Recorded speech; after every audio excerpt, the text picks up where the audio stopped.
Unexpected ಅನ್ನೋದಕ್ಕಿಂತ ನಾವು ಅಷ್ಟು ಬೇಗ ಅವರ ಪಾಪ್ಯುಲಾರಿಟಿ ವೋಟ್ ಆಗಿ ಕನ್ವರ್ಟ್ ಆಗುತ್ತೆ ಅಂತ ನಿರೀಕ್ಷೆ ಮಾಡಿರಲಿಲ್ಲ.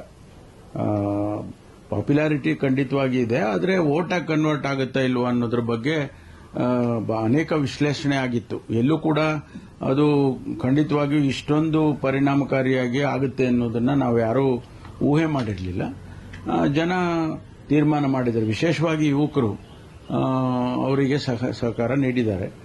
ಇದು ಒಂದು ಹೊಸ ಬದಲಾವಣೆ. ಯಾಕೆಂದ್ರೆ ತಮಿಳುನಾಡಿನಲ್ಲಿ ದ್ರವಿಡಿಯನ್ ಪಾರ್ಟಿಗಳು ಬಹಳ ದಿವಸದಿಂದ ರೂಲ್ ಮಾಡಿದೆ. ಎಡಿಎಂಕೆ ಮಾಡಿದೆ, ಡಿಎಂಕೆ ಮಾಡಿದೆ, ಇವ್ರು ಬಿಟ್ರೆ ಅವರು, ಅವ್ರು ಬಿಟ್ರೆ ಇವರು ಅಂತ. And they were looking for A third alternative. ಅದು ಕಾಂಗ್ರೆಸ್ ನಾವು ಅದನ್ನ ಮಾಡ್ಕೊಳ್ಳೋದಕ್ಕೆ ಆಗಲಿಲ್ಲ.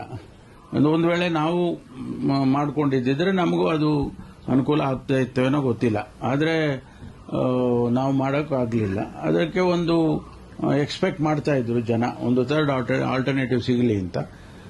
ಅದ್ರ ಜೊತೆಗೆ ಇದು ಪಾಪ್ಯುಲಾರಿಟಿ ಪ್ಲಸ್ ಯಂಗರ್ ಜನರೇಷನ್ ಹೊಸ ಬದಲಾವಣೆಯನ್ನ ನೋಡ್ತಾ ಇದ್ದು ಎಲ್ಲ ಸೇರಿ ಒಟ್ಟಾರೆ ಆ ರೀತಿ ಆಗಿದೆ ಅಂತ ಹೇಳಿ ಅನ್ಸುತ್ತೆ. ಡಿಎಂಕೆ ಜೊತೆ ಹೋಗೋ ಅವಕಾಶ ಕಾಂಗ್ರೆಸ್ ಪಕ್ಷಕ್ಕೂ ಇತ್ತು, ಆದ್ರೆ ಎಲ್ಲೊಂದು ಕಡೆ ಡಿಎಂಕೆ ಜೊತೆನೆ ಮೈತ್ರಿ ಮುಂದುವರಿಸಿ ಏನಾದ್ರೂ ಎಡವಟ್ಟು ಮಾಡ್ಕೊಂತ ಅಲ್ಲ. ಹೈಕಮಾಂಡ್ನವರು ಅದನ್ನ ಯಾವ ದೃಷ್ಟಿಯಿಂದ ಅವರು ಆ ತರ ತೀರ್ಮಾನ ತಗೊಂಡಿದ್ದಾರೆ ನೋಡಬೇಕು. ಯಾಕೆಂದ್ರೆ ಡಿಎಂಕೆ ಅವ್ರ ಜೊತೆ ಬಹಳ ದಿವಸದಿಂದ ನಮ್ಮ ಪಕ್ಷ ಅಲ್ಲಿ ಅಲಯನ್ಸ್ ಅಲ್ಲಿ ಇದ್ದಿದ್ರಿಂದ ಓಲ್ಡ್ ಅಲಯನ್ಸ್ ಅಂತ ಹೇಳಿ ಮುಂದುವರಿಸಿದ್ದಾರೆ.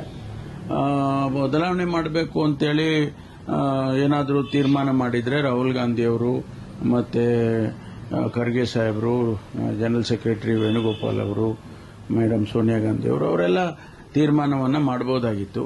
ಆದರೆ ಅದು ಆ ಸಂದರ್ಭದಲ್ಲಿ ನಾನು ಹೇಳಿದಾಗೆ ಮೊದಲೇ ಓಲ್ಡ್ ಅಲೈ ಅಂತ ಏನಾದರೂ ಕಂಟಿನ್ಯೂ ಮಾಡಿದ್ರು ಅಂತ ಅನ್ಸುತ್ತೆ.